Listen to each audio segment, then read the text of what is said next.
सबको जय मसीह की। भाई भक्त सिंह की सेवकाई तथा उनके द्वारा लिखित ईश्वरीय भेदों का प्रकाश, जुलाई 13। आज का वचन, और प्रेरितों और भविष्यवक्ताओं की न्यों पर जिसके कोने का पत्थर मसीह यीशु आप ही है, बनाए गए हो। इफिसियों अध्याय 2 पद 20। इसके पूर्व कि नेहमिया टूटी हुई शहरपनाह को बनाए, उसने उसके चारों ओर घूम कर देखा कि वह किस रीति से टूटा हुआ है और उसके फाटक किस रीति से जल गए हैं। हम भी परमेश्वर के भवन का फिर से निर्माण करें, इसके पूर्व सबसे पहले उजाड़ की दशा का कारण क्या है, इसकी खोज करनी चाहिए। यरूशलेम की शहरपनाह टूटी हुई थी, इसका कारण इस्राएलियों के पाप थे। प्रजा चेतावनी पाकर भी कठोरता से लापरवाह बने और परमेश्वर के अधीन नहीं हुए। अनेक अवसर प्रदान करने के बाद परमेश्वर ने बाबुल के राजा नबूकदनेस्सर को भेजा, जिसने उनके शहर को नाश किया, शहरपनाह को तोड़ दिया और फाटकों को जला दिया।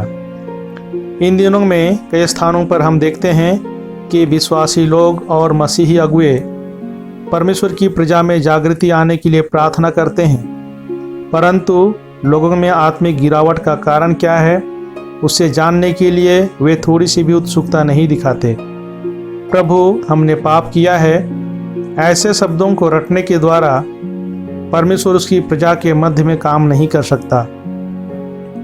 इन दिनों में विश्वासियों की दशा वीरान है, कारण कि वे मानवीय रीति रिवाजों, नियमों और क्रियाकांडों को मानने में दृढ़ रहते हैं, परंतु परमेश्वर के वचन की अवहेलना करते हैं। उनकी तकलीफ़ों का मुख्य कारण यह है कि इसे समझने में वे असफल होते हैं। जब कोई मनुष्य एक मजबूत घर बनाने की इच्छा रखता है, तब सबसे पहले वह मजबूत नींव डालता है। आत्मिक अर्थ में भी हमारे प्रभु ने कहा कि यदि हमारा घर चट्टान पर बनाए तो वह आंधी, तूफान या बाढ़ से भी नहीं गिरेगी। यीशु मसीह स्वयं हमारा चट्टान है, हमें उसी चट्टान पर बनाना है, अर्थात कि हमारा निर्माण कार्य उसकी शिक्षा, सलाह, स्वर्गीय इच्छा, स्वर्गीय योजना, स्वर्गीय ज्ञान और स्वर्गीय शक्ति के आधार पर होना चाहिए। हमें मजबूत आत्मिक नींव पर आत्मिक घर बनाना है। अधिकांश लोग इस पहले नियम को भूल जाते हैं और परमेश्वर का घर बालू पर, अर्थात कि जिन वस्तुओं को परमेश्वर का सहारा नहीं, उस पर बनाते हैं। इसे हम देखते हैं कि ऐसा घर टूट कर गिर जाता है। इब्रानियों अध्याय 12 पद 26 में परमेश्वर हमको गंभीर चेतावनी देता है कि मानव रचित नियम और कामों को परमेश्वर हिलाने वाला है।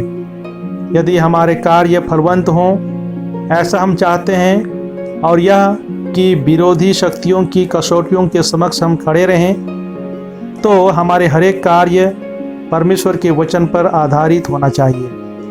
प्रभु आपके साथ रहे और आपको आशीष दे।